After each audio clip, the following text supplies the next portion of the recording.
Hello my dear student, welcome back to Aryan classes. Aryan classes में तमाરું हार्दिक स्वागत करूँ छूँ। मारा वाला विद्यार्थीओने मारा जय श्रीराम। दरेक विद्यार्थीने काले भूगोळनुं पेपर है, एवा दरेक विद्यार्थीने बेस्ट ऑफ लक है। चलो, मार्च 2020 आज आपणे पेपर सोल्यूशन जोवाना छे। प्लीज पेपर सोल्यूशन कम्प्लीट जोईने जजो, कारण के पेपर सोल्यूशनोमांथी तमने कोईपण प्रश्न बैठे बैठो जोवा मळी शके छे। पछी कहेता नहीं कि कीधुं नहोतुं, तमारा माटे आ दिलथी अने दानतथी मेहनत करी छे, माराथी नहोतुं थतुं तो पण मैं कर्युं छे, कारण के तमे समजी शको छो कि हूँ एक ज छुं अने विषय घणा बधा छे ने एमांय तमारुं भूगोळनी अंदर तमे समजी शको छो। दरेक विभागना प्रश्नों मैं तमने जवाब साथे भणाव्या छे, एटले थोड़ी कदर करजो। पेपर तमारुं बेस्ट जाए एटला माटे हूँ आ मजूरी तमारी पाछळ करूँ छूँ, तो सारी एवी थोड़ी कॉमेंट मारा माटे करवी होय तो करी शको छो, समझ्या। चलो, मार्च 2020 आज आपणे पेपर सोल्यूशन जोवाना छीए। तो विभाग एनी अंदर 20 पेपर छे एटले 10 ज एमसीक्यू छे, तो तमे ध्यान में लेशो। चलो, प्रश्न नंबर 1 है इतिहास उपर भूमिना प्रभावने महत्व आपनार कोण हता। हवे विद्यार्थीओ जो अहींया आ इतिहास उपर भूमिने प्रभावने महत्व आपनार कोण हता, तो अहींया 2 जवाब आवे छे। थोड़ुं ध्यान में लेजो, 2 जवाब आवे छे। एक तो छे बकल, एक छे बकल। बकल एटले आपणा घरे ओले पीन मारवानी होय बकल ने, बकल नाम छे। अने एक जवाब छे एरिस्टोटल। तो आ 2 व्यक्तिओ छे, आ बंने व्यक्तिओ शुं कर्युं हतुं, इतिहास उपर भूमिने प्रभावने महत्व आपनारा आ बंने लोको हता। हवे तमने परीक्षामां पूछाय तो एरिस्टोटल ऑप्शन में होय तो तमे जवाबमां एरिस्टोटल लखी शको छो, अने बकल ऑप्शन में होय तो तमे बकल ऑप्शन में लखी शको छो। लगभग छेल्ला 4-5 आपणे पेपर सोल्यूशन कर्या, एमां 2 पेपरनी अंदर एरिस्टोटल हतुं, 2 पेपर में बकल, एटले मतलब 1-2 पेपर में बकल एरिस्टोटल बंने हता एम एमसीक्यू में, एटले समजी शको छो। एक में बकल आवतुं हतुं जवाब, एक में एरिस्टोटल, एटले बंने जवाब साचा ज छे। तमने ऑप्शन में परीक्षामां पूछाय, तमने जे ऑप्शन में आपी होय तमे लखी शको छो, राइट। एरिस्टोटल होय तो ये तमारो जवाब साचो, बकल होय तो ये पण साचो छे, एटले चिंता करता नहीं, तमारे मजो करो, समझ्या ने। चलो, पछी विश्वमां वस्तीनी दृष्टिए भारतनो क्रम कयो छे। शुं कीधुं छे? विश्वमां वस्तीनी दृष्टिए भारतनो क्रम कयो छे, तो विश्वमां भारतनो क्रम कयो छे? बीजो। हाल पहला नंबरे छे भारत वस्तीनी दृष्टिए विश्वमां, पण आपणे टेक्स्ट बुक प्रमाणे जोईए तो बीजो नंबर आवशे, राइट। आम बधा एवुं बोले छे कि अमारा भारत देशना लोको बहु शरमाय छे, शरमाता होत तो आटली बधी वस्तीनो वधारो ना थई गयो होत, समझ्या ने। हाँ, एम। चलो, पछी तीजा नंबरे मलेशियाना कया लोको प्राथमिक प्रवृत्ति करे छे, तो मलेशियाना कया लोको? सेमांग लोको।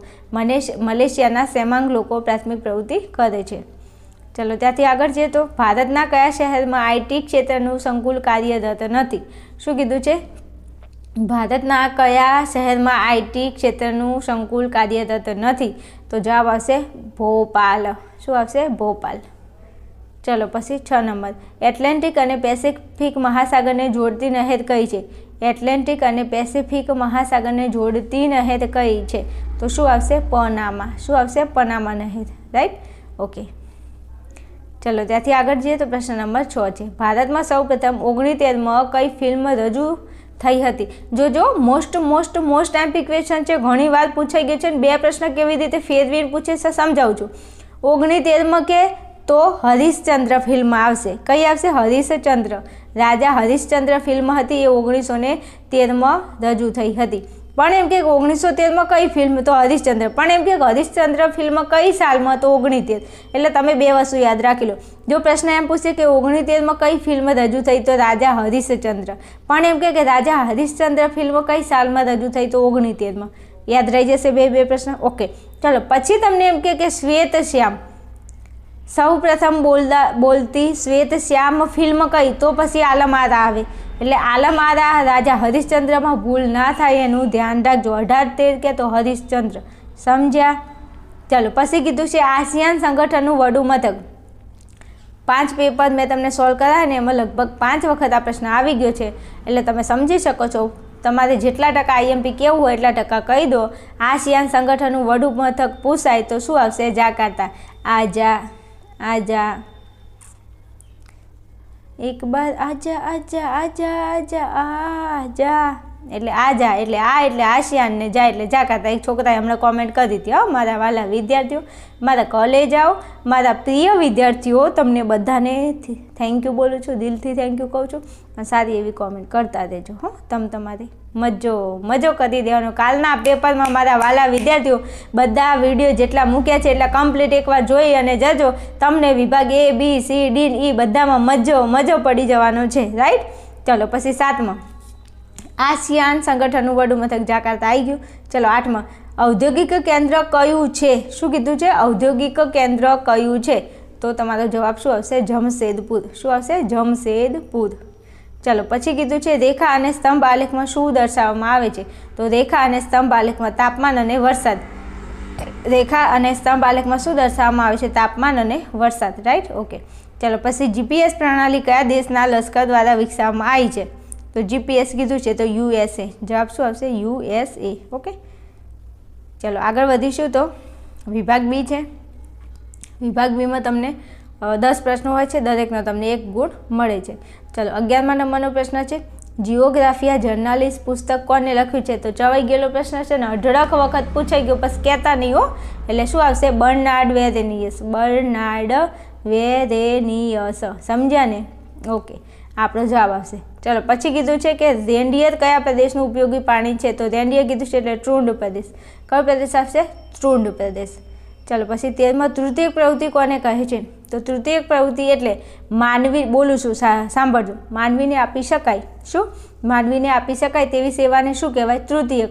એવા કયા કયા લોકો છે? તો સુથાર છે, પછી રસોયા, પછી વકીલ, પછી શિક્ષક, આ બધા છે ને એ આ તૃતીયક પ્રવૃત્તિ કરે છે. સમજ્યા ને? ઓકે. ચલો પછી કીધું છે વિશ્વમાં સૌપ્રથમ રેલ માર્ગની શરૂઆત કયા 2 શહેરો વચ્ચે થઈ છે? મોસ્ટ ટાઈમ પૂછાઈ ગયેલો પ્રશ્ન છે, ખાસ ધ્યાનમાં લેશો. વિશ્વમાં સૌપ્રથમ રેલવેની શરૂઆત તો એક તો આવશે 1825, સોરી 19 નહીં આવશે, 1825માં ઇંગ્લેન્ડમાં. અને ઇંગ્લેન્ડનું કયું શહેર છે તમને ખ્યાલ છે? તો હું બોલું છું સ્ટોકટન. શું? સ્ટોક અને ટન. સ્ટોક છે ભાઈ, કોનો સ્ટોક છે? ડાર્લિંગોનો. શું? ડાર્લિંગટન. તો સ્ટોકટન, ડાર્લિંગટન. ઇંગ્લેન્ડનું કયું શહેર? સ્ટોકટન અને ડાર્લિંગટન. આ 2 શહેરની વચ્ચે શેની શરૂઆત થઈ હતી? રેલમાર્ગની શરૂઆત થઈ હતી. કઈ સાલમાં? 1825માં. સમજ્યા? અને ભારતમાં પૂછે તો 1853માં મુંબઈ અને થાણે. પણ વિશ્વમાં, અહીંયા વિશ્વ કીધું છે તો સ્ટોકટન અને ડાર્લિંગટન 1825માં. તો યાદ રાખજો સ્ટોકટન, ડાર્લિંગટન. ચાલો પછી શું કીધું છે? તો ભારતમાં આધુનિક પ્રકારની સેવાઓના ટેલિફોન સેવાઓમાં કોનો ફાળો છે? તો આધુનિક પ્રકારની ટેલિફોનની સેવાઓમાં કોનો ફાળો છે? સામ પિત્રોડા. શું આવશે? સામ પિત્રોડા. મોસ્ટ આઈપી આપણને ઘણીવાર 2-3 વખત આવી ગયો છે. ચલો પછી કીધું છે રેશમ માર્ગે કઈ કઈ ચીજ વસ્તુનો વેપાર થાય છે? તો રેશમ માર્ગે એક તો કાફલા રેશમ, રેશમ તો આવશે જ, કાફલા રેશમ, પછી લોખંડનો સામાન અને તેજાના. બસ આ 3 વસ્તુ ન યાદ રહે ભાઈ. એક તો પોતે રેશમ તો છે જ, પણ આગળ કાફલા, પછી લોખંડનો સામાન ને તેજાના. બસ આટલી 3 વસ્તુનો વેપાર થતો હતો. સમજ્યા? મારે કહી લઈ જાઉં. ચલો પછી રેશમ માર્ગ 17માં કીધું છે છૂટી છવાઈ વસાહતોનું નિર્માણ કયા સ્થાને થાય છે? શું કીધું છે? છૂટી છવાઈ વસાહતોનું નિર્માણ કઈ જગ્યાએ થાય છે? તો એક તો પર્વતીય પ્રદેશો,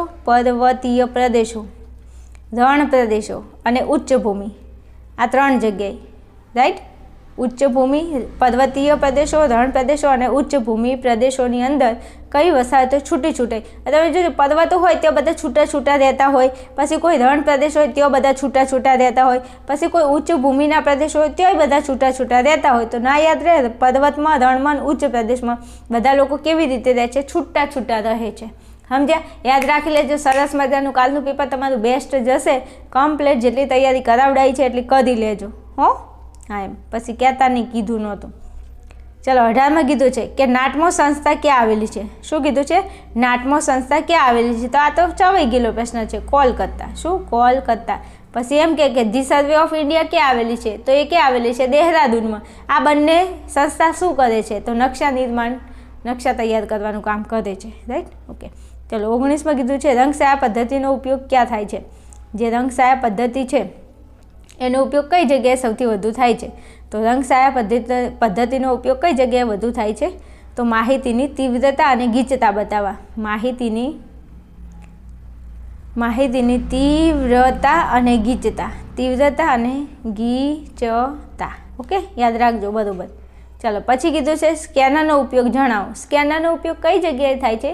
તો સ્કેનરનો ઉપયોગ કઈ જગ્યાએ થાય છે? તો અમે જ્યારે પકોડી ખાવા જઈએ ત્યારે અમારી જોડે પૈસા કેશ ના હોય તો અમે સ્કેનરથી પૈસા નાખીએ છીએ. અમારી જોડે જ્યારે પૈસા કેશ ના હોય એટલે અમે એકબીજાની અંદર ગૂગલ પે ફોનપેથી વ્યવહાર કરીએ ત્યારે સ્કેનરનો ઉપયોગ થાય છે. અમારા ઘરે જ્યારે ઇમરજન્સી આવી જાય એટલે અમારા ફ્રેન્ડને કહીએ છીએ કે સ્કેનર નાખો, એમાં પૈસા નાખજે. તો સ્કેનરનો ઉપયોગ આ માટે થાય છે. આવું લખીને ના આવતા સોના મોના ના કે માર્ક્સ નહીં આવે, એમ ઘણાય હોય છે આવા. પેપર જોયા છે, ચેક કર્યા છે. હા એમ. તો સ્કેનરનો ઉપયોગ બોલો. ઘણાય આવું લખીને આવે ભાઈ, આવું ના હોય. સ્કેનરનો ઉપયોગ એ એટલા માટે થાય છે. હા બેન, અમારે તો થાય છે. હા ભાઈ, થતો હશે, પણ એ સ્કેનર અલગ છે ને આ સ્કેનર અલગ છે. તો સ્કેનરનો ઉપયોગ કેમ થાય છે? તો સ્કેનરનો ઉપયોગ જે નકશાની મુદ્રિત માહિતી હોય ને એને કમ્પ્યુટરમાં ઉમેરવા માટે. શું? નકશાની મુદ્રિત માહિતીને કમ્પ્યુટરમાં ઉમેરવા સ્કેનરનો ઉપયોગ થાય છે. અને ઘણીવાર તમને એવું પૂછી લે MCQમાં કે નકશાની મુદ્રિત માહિતીને કમ્પ્યુટરમાં ઉમેરવા શાનો ઉપયોગ થાય? તો જવાબ સ્કેનર આવે. પણ સ્કેનરનો ઉપયોગ પૂછે તો ઊંધું લખવાનું, એટલે ફેરવીને પ્રશ્ન પૂછાય છે. રાઈટ? ઓકે, હવે બધા સાંભળી લેજો. પ્રશ્ન તમને કહું છું, કદાચ IMPમાં આપ્યો હોય ના આપ્યો હોય મને યાદ નથી, પણ પૂછાઈ જાય તો મારા વિદ્યાર્થીનો એક માર્ક્સ જવો ન જોઈએ. તમને એવું પૂછે કે ભારતમાં, જોજો સાંભળજો, ભારતમાં સૌથી મોટી ઝૂંપડપટ્ટી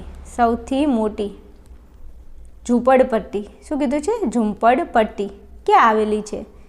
ભારતમાં સૌથી મોટી ઝૂંપડપટ્ટી ક્યાં આવેલી છે? કોઈને ખબર હશે અને ના ખબર હોય તો કહી દઉં. એનું નામ છે ધારાવી. સૌથી મોટી ઝૂંપડપટ્ટી એટલે એટલો મોટો વિસ્તાર છે જ્યાં લોકો ઝૂંપડા બાંધીને રહે છે. તો ધારાવી ઝૂંપડપટ્ટી કઈ જગ્યાએ આવી છે? મુંબઈમાં. ઝૂંપડપટ્ટી કઈ છે? જેનું નામ છે ધારાવી છે. અને કઈ જગ્યાએ આવેલી છે? તો કે મુંબઈમાં આવેલી છે. આ પ્રશ્ન કદાચ છે ને પૂછી લે તો તમે ધ્યાનમાં લેજો. ઓકે, ચલો પછી આગળ જાઉં તો વિભાગ C છે. વિભાગ Cમાં પ્રશ્નો તમે જોઈ લેજો. ચાલો ત્યાંથી આગળ જવું છે. હા ચલો, સરસ મજાનો તમને અહીંયા દાખલો આપેલો છે 29મા નંબરનો. જો મધ્યક શોધો. હવે જો ભાઈ મધ્યકના દાખલા ના આવડતા હોય, બહુલક અને મધ્યસ્થ ના આવડતા હોય તો ડિસ્ક્રિપ્શનમાં લિંક છે, ત્યાં જઈને તમે શીખી લેજો. તમને મેથડ આવડે પછી કોઈ પણ તમને રકમ આવડે એનાથી કોઈ ફરક પડતો નથી. બસ સૂત્ર મૂકો અને જવાબ લાવો, એટલું છે. થોડી પ્રેક્ટિસ કરી લેજો 4-5ની.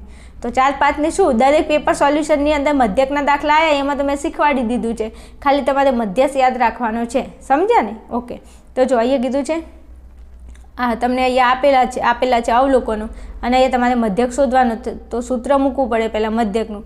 x બાર બરાબર સિગ્મા, મધ્યક એટલે x બાર બરાબર સિગ્મા xi ભાગ્યા n. હવે સિગ્મા xi એટલે આ બધા અવલોકનો લેવાના અને એનું સરવાળો કરવાનો. તો કેટલા છે? 110 પ્લસ 125 પ્લસ 105 પ્લસ 135 પ્લસ 115 ભાગ્યા આ કેટલા છે? 1 છે, 2, 3, 4 ને 5. 5 છે તો ભાગ્યા 5 કરી દીધો. કર્યા? તો કે આ કરી દીધા. હવે આ બધાનો સરવાળો કરી દીધો. તો બધાનો સરવાળો કરશો તો કેટલા આવશે? તો 590 આવશે બધાનો સરવાળો. 590 ભાગ્યા 5. હવે 590 ને 5 વડે તમે ભાગી નાખો. 590 ને 5 વડે ભાગો એટલે જવાબ આવશે 118. તો તમારો x બાર એટલે મધ્યક બરાબર કેટલો થશે? 118 થશે. તમે દાખલો ગણી લેજો. આવા દાખલા ના આવડે, આ 2 મિનિટમાં શીખવાડી દીધો. તો ઘણા જોતા હોય છે કે બેન નથી આવડતો. શું, પણ સૂત્ર યાદ રાખી લો અને એમાં સંખ્યા મૂકી દો. પછી ભાગાકાર, ગુણાકાર, સરવાળો જે કરવાનો કરી નાખો. સરવાળો ભાગાકાર કરવાનું છે, બસ બીજું કંઈ નહીં. આવડે? ઓકે, મારે કરી લઈ જાઉં. થોડી સાદી એવી કોમેન્ટ કરતા રહેજો ને. હવે કાલ તો તમારું પેપર પતી જશે તો હું તો તમારા વગર સૂની થઈ જઈશ, તમે મારા વગર. પણ ચિંતા નહીં કરતા હો, ચેનલ તમારી છે, તમારે મજો કરો. યાદ આવે તો કોમેન્ટ મારતા રહેજો. અને જો એવું લાગશે ને તો પછી તમારા માટે કંઈક સારી સુવિધા, કંઈક પ્લાનિંગ કરશું કે આપણે બધા જોડાયેલા રહીએ એકબીજા સાથે. લાઈવમાં કોઈક દિવસ એવું હશે ને તો વાતો કરવા આવી જઈશ. તમારે મજો કરીશું હો. ચાલો પછી અહીંયા તમને શું કીધું છે? કંઈ કીધું નથી, પણ મધ્યક કે મધ્યસ્થ તમને શોધવાનું કીધું હશે, જોઈ લેજો. અને આ તમારો વિભાગ E છે. વિભાગ Eની અંદર સરસ મજાના પ્રશ્નો છે. રાઈટ? ચલો, વિડીયોને આટલા સુધી રાખું છું. દરેક મારા વાલા વિદ્યાર્થીઓને થેન્ક યુ વેરી મચ. ચલો મળીશું નેક્સ્ટ વિડીયોમાં. ત્યાં સુધી જોતા રહેશો આર્યન ક્લાસીસ.